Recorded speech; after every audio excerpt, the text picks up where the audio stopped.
Reka tubasuhuze tubifuriza igitondo ciza mwebwe bukeye ndetse namwe bugorobye tubifuriza umugoroba mwiza bivanye n'aho muherereye. Amahoro y'Imana akomeza abane namwe muri gahunda zanyu zose murimo. Turabasuhuje kandi dukomeje kubashimira mwebwe mudasiba kudukandiraho, kandi we wakanze subscribe kuri Ineza Live TV warakoze cyane, uri umuntu w'agaciro kandi uri umuntu w'ingenzi. Nawe nubona ko ari ngombwa uzabikore, nubona hariho bigushimisha uzabikore, nubona hariho ibyo udashima uzabyihorere, kubera ko gukanda ni uburenganzira no kudakanda ni uburenganzira. Imana iheze umugisha wowe wadutekereje ukabona ko ari ngombwa kudukandiraho. Uyu munsi rero ntabwo ndi butinde, hari itangazo muhamubona kuri ekara zanyu cyangwa se laptop zanyu cyangwa se kuri telefone zanyu. Tugiye kurisoma hanyuma tubabwire amakuru y'iri tangazo. Ni umutwe w'amagambo uvuga ngo gukebura. Mwiriweho banyamuhana wacu wa Kasarani. Ubushize nababwiye ko hari amakuru nahawe n'umuntu, mbabwira ko nzayabagezaho. Hari umuntu uherutse kumbwira amakuru arantangaza mu bundi buryo, antera kwibaza byinshi. Umuntu yambwiye ko hari abagore bari mu kuja k'umuntu Gidurayi. Uwo muntu akaba yitungiye kamera yiwe, akaba arimo gufotora abamugana k'abakiriya biwe, ariko hari kondisiyo abahereza ziteye gutya: rimwe, gufotorwa ifoto or video utavuga; kabiri, utanabaza ico iyo foto izakoreshwa, ariko ukazaza uhembewe kuri za foto cyangwa video zawe. So ibiri aha hanze ni ibintu bidasanzwe, tukaba dushaka kubwira ababyeyi bafite imiryango hano, dufashanye twigisha abantu bacu boye kwiyandarika baja mu buyobe batazi. Murakoze, tube maso dusangire kirazira z'umuco wacu. Bikorewe Kasarani ku minsi 27 z'ukwezi kwa gatanu umwaka n'ibihumbi 2025. Ni itangazo ryanditswe n'umuyobozi chairman Kiruhura Dairo.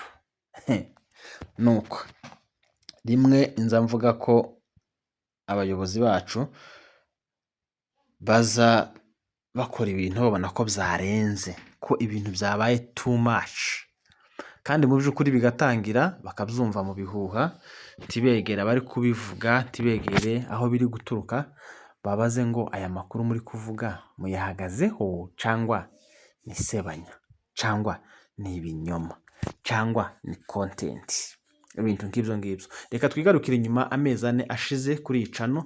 Iyi nkuru twarayikoze tuyikora muri ubu buryo. Ico gihe hari umwuka utari mwiza w'amavideo yarimo asohoka atari meza, abantu badafite imyenda bameze uko bavutse, amavideo adashimishije, n'amafoto adashimishije, biravugwa kandi asohoka ari menshi ku bwinshi, ariko abantu batera amabuye, twebwe turi kuyateraho komanteri, twebwe turi kubivugaho, abari twe tuba nka novuga gute, abari twe tuba ikibazo muri society.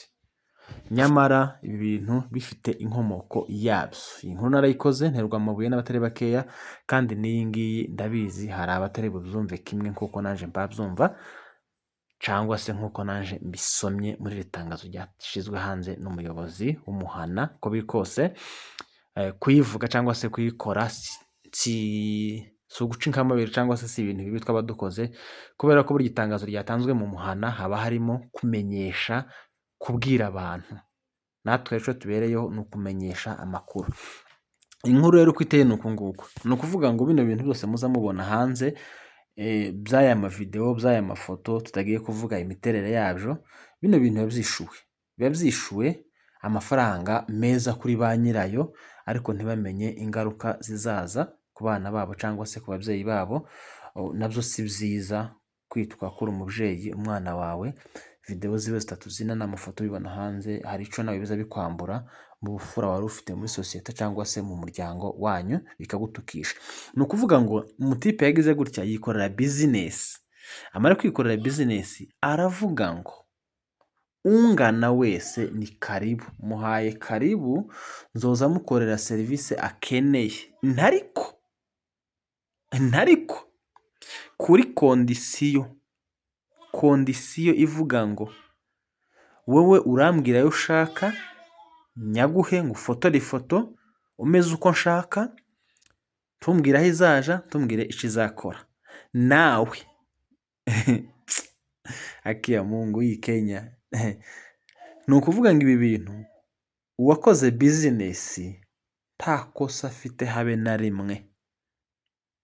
Ikosa rifite wowe uhaye umugana videwo yawe bakeneye gufata utavuga, uko biri kose bazajya bakubwira amajesite ukoresha.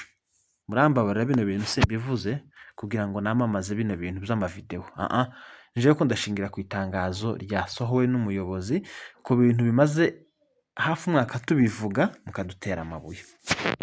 Ni ukuvuga ngo ubu nyine bizinesi zabaye nyinshi. Reka twivuga n'abantu bari muri Nairobi, mwebwe murabizi, muri za matatu tuba turimo muza mubona ko umuntu aza afite bizinesi ziwe yikorera, bamwe bakaza bakata amashu, bakabereka ukuntu za mbugita zikata ya mashu, mukazikunda mukazigura, ariko ntawe barayihereza ngo ayigure ku mbaraga, wowe urayikunda ukayigura. Abandi bakazana za amarate, ano marate bafata bakayavuna ntavunike, bakakubwira ngo wowe ufite umwana wiga umeze gutya, ukarikunda rya rate ukarigura.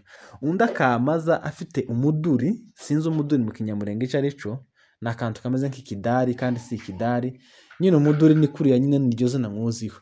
Akaza akagucurangira, akakuririmbira, akagukora ubuntu buri fani, ugaseka ukishima. Yaje gusohoka muri ya modoka akavuga ngo uwafashijwe nahesha umugisha uwamushimishije.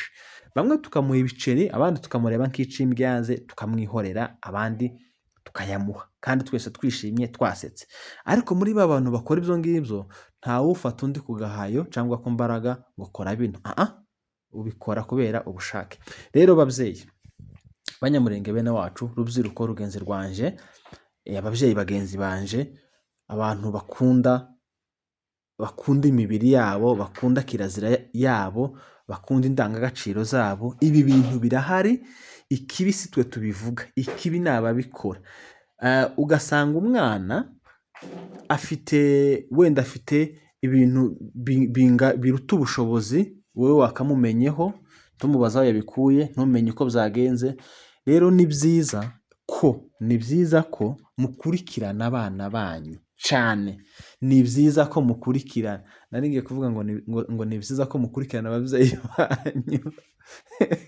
Ni byiza ko ibino bintu mubihagurukamo, kubera ko hari platform zihari zigurisha amafoto nk'ayo, amafaranga afatika, ba nyirayo bagakira, we baguhaye ubusa. Hari platform zigurisha amavidewo, we bakaguha tuvuga 1000 cy'amanyakenya batayazi, bakaguha $10, video yawe bakayitwara bakayigurisha za miliyoni.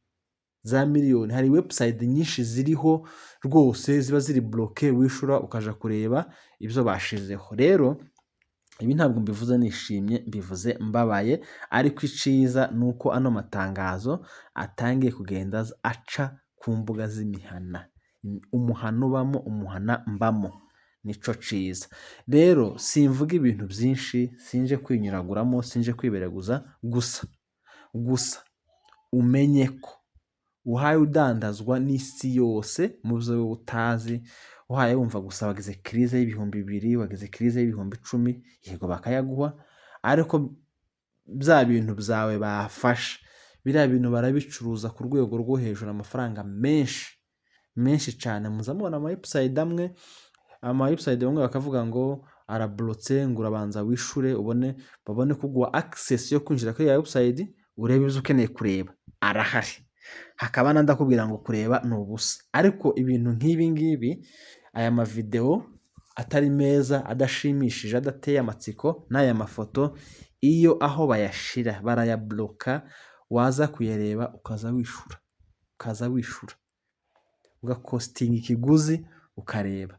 Wowe ko baragucuruza nshuti yanje, nawe uri aho ngaho gusa akabazo k'ibihumbi barabifite, wagakemuye, n'ibyo ngibyo ntabwo dutinda mu mwanya, gusa mumenye ko muhaye muta umuco kandi mumenye ko ibintu murimo atari byiza na bukeya. Hari igihe ejo bundi nari ndimo ndeba kuri Facebook abafurendi banje abenshi nsanga baborotse amafoto yabo, mpita nibaza nese ko bageze bayashiraho bishimye bakandikaho n'amagambo meza, kubera iki bagiye baboroka amafoto yabo y'imyaka 7 ishize, 5 ishize, ingahe ishize? Nuko baje gusanga amaposteri bageze bifotoza yari arimo ubwana, niko navuga, yarimo bwadoresa, harimo kwigana, harimo ukuntu uhagaze bitari sawa, nyine ntiyari meza. Nawe uhawe dukurikira uze kunyura mu bafurendi bawe hafi ya bose urebe nimba uburamwo 100 ryaborotse amanani yabo amafoto yabo. Rero bino bintu si byiza, bino bintu biragayitse, bino bintu biri kwambura indangagaciro zawe, bino bintu biri kugukuraho ubumuntu bwawe, bino bintu biri kugutesha agaciro, kuko twebwe nituja kuri iyo website wenda bakabibona bazoguha irindi zina, kandi wewe mu by'ukuri gusa bagiye gutanga ifoto cyangwa video bazaguhereza irindi zina kandi kuko usanga ryagufashe. Rero bino bintu banyamurenge bene wacu, bino bintu mubirwanye cyane, mugerageze kubijamo cyane, timutera amabuye ba cameraman baba bikorera utuzi, timutera amabuye abaproducer baproducinga aya mafoto n'ayo mavideo, timubatera amabuye. Aho yaye iwe ni business yakoze, yahaye karibu umugana, uramugana rwose ukaza akaguha condition wayishima mugakora akazi, wayigaya ukagenda. Ariko biragayitse, headquarter iri Gidurahi, niko itangazo ryavuze ngo headquarter iri Gidurahi. Rero mwirinde kandi mumenye ko bino bintu hari igihe kizagera mukaza mubyicuza, hari bino bintu, hari abantu benshi bagiye biyahura kubera yabonye ifoto yiwe hanze, ibintu nyine bimutunguye atari yapanze, bibabaje, biteye isoni, akiyahura. Undi ukamwumva ngo nyine ewana yabaye nk'umusazi. Rero mubyirinde, ntimutera amabuye twebwe tubivuga, ntimutera amabuye bariya ba cameraman, ntimutera amabuye bariya producer. Aho yaye mwigishe abahaye abagana abo bantu, mubigishe, namara kubigisha mubabwire ngo birinde, biragayitse, ni igikorwa kibi, ni ikintu kibi gisa nabi. Bakunzi bacu turabakunda, n'aya makuru twari tubazaniye. Bye bye, mwakoze kubana natwe.